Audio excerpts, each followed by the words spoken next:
అయ్యో నన్ను కాపాడండి. అయ్యో కాపాడండి. అయ్యో అయ్యో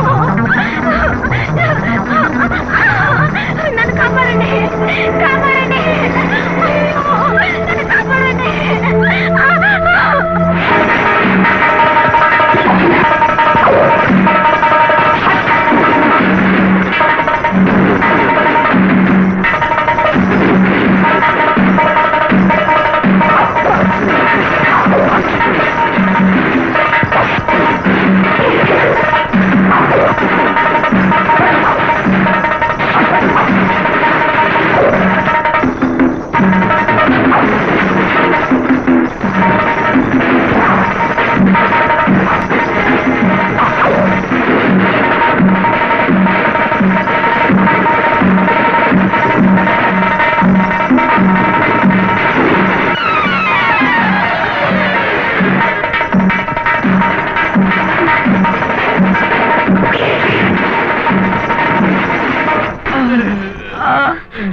అయ్యో ఏమైందండి?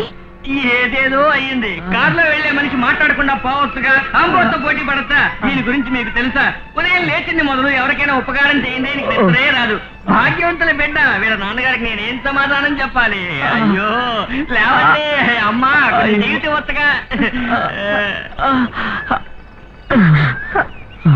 అయ్యో దెబ్బలు బాగా తగిలాయా? డాక్టర్ గారు పక్కనేనండి, రండి వెళ్ళి చూపిద్దాం. ఉండండి, ఇప్పుడు నొప్పులు లేవండి, ఎక్కడికి అక్కర్లేదు. ఏమండి మీరు నా ప్రాణం కాపాడారు. మా ఇల్లు పక్కనే, కాఫీ ఎదురుగాని మా ఇంటికి వచ్చేయాలండి. లేదే ఆ మాటలన్నీ వద్దురా. ఆశపడి పిలుస్తోంది, వెళ్ళకపోతే అమ్మాయి మనసు బాధపడుతుంది. ఆడపిల్లని ఏడిపించకూడదు. రా పోదాం, రండి. రా మెల్లగరా. రా అమ్మా నానా కూర్చోండి. ఏమిటమ్మా ఇదంతా? ఎవరమ్మా వీరు? నమస్కారం అండి. కూర్చోండి. నానా ఈ నన్ను పెద్ద ఆపదలోంచి కాపాడారు. ఒక ఆంబోతు నన్ను తరవడం మొదలుపెట్టింది. పరిగెత్తాను వదిలిపెట్టలేదు. వీలైనంత వరకు దాన్ని ఎదుర్కొన్నాను. చివరికి ఆ ఆంబోతు తన కొమ్ములతో నన్ను పొడవడం మొదలెట్టిందా? అయ్యగారు ఎదురెళ్ళి దాంతో ఢీకుని బెదరగొట్టి పంపేశారంటే. సరైన సమయానికి మీరు దైవంలా వచ్చి కాపాడారు. అయ్యయ్యో ఎందుకండి అంత పెద్ద మాటలు? ఆపదలో ఆదుకునేవాడు మనిషిగా పుట్టి ఏం ప్రయోజనం?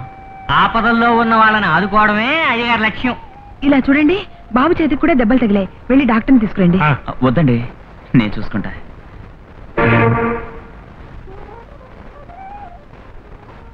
ఏమిటి అలా చూస్తున్నారు? ఇద్దరూ ఒకే పోలికల్లో ఉన్నారనా? నాకిద్దరు అమ్మాయిలు, కవల పిల్లలు. ఒక అమ్మాయి ఇది, పేరు ఝాన్సీ. రెండవది రాణి, విజయవాడలో కాలేజీలో చదువుతోంది. బాబు మీరెవరో చెప్పలేదే? నాది విజయవాడ అండి. ఎక్స్ మేయర్ చంద్రశేఖర్ గురించి వినే ఉంటారు. అవునండి, వీళ్ళ నాన్నగారికి చెప్పలేనంత ఆస్తి, చెప్పలేనంత చెప్పలేని బంగాళాలు, చెప్పలేనన్ని. చాలా సంతోషం. బాబు పేరేంటి? అదే నా పేరు రాజశేఖర్. అదే ఝాన్సీ లోపలికి వెళ్ళి అబ్బాయి తినడానికి ఏమైనా తీసుకురామ్మా. పర్వాలేదండి, మేము వచ్చేటప్పుడు భోంచేసి వచ్చాం. ఎక్కడికి వెళ్తున్నారు? ఈ ఊరి ట్రావెలర్స్ బంగ్లాలో 2 రోజుల నుండి గాయాలు తగ్గిన తర్వాత వెళ్దాం అనుకుంటున్నాం. సరే బాబు, ఆరోగ్యం కాపాడుకోండి. మీరు ఈ ఊళ్ళో ఉన్నంత వరకు నా ఇంట్లోంచే భోజనం వస్తుంది. ఎందుకండి మీకు ఈ శ్రమ? ఇందులో ఏముంది శ్రమ? మీరు చేసిన సహాయం కంటేనా? మరైతే మేము వస్తామండి. అవునవును, కొంతమంది అబ్బాయిలకి అమ్మాయిల్ని చూడగానే వీరత్వం పొంగుకొస్తుంది, కానీ నాకు అలాంటి కథలకే ఉండదేమి. నువ్వు మగాడివి కాదని అర్థం. ఝాన్సీ వస్తుంది. రామ్మా, కరెక్ట్ గా బాగా ఆకలి వేసే టైంకి వచ్చావు. తొందరగా వడ్డించి ఇద్దరం భోంచేస్తాం. అయ్యయ్యో నేను ఒక్కరికే భోజనం తీసుకొచ్చానే. నువ్వు పనివాడివి వెళ్ళిపోయింటావు అనుకున్నాను. కాదండి, ఇతను నా ఫ్రెండ్ అంటాడు. రేపటి నుంచి ఇద్దరికి తెస్తానే. పర్వాలేదు. ఏంట్రా ఒక భోజనం వచ్చింది? అయ్యో నేను మర్చిపోయాను, నాకు ఈవేళ వ్రతం. నేను బయటికి వెళ్ళి టిఫిన్ తింటాను, నువ్వు మొత్తం మెక్కేసి. వస్తాను. Please subscribe to iDream. Please subscribe for more videos.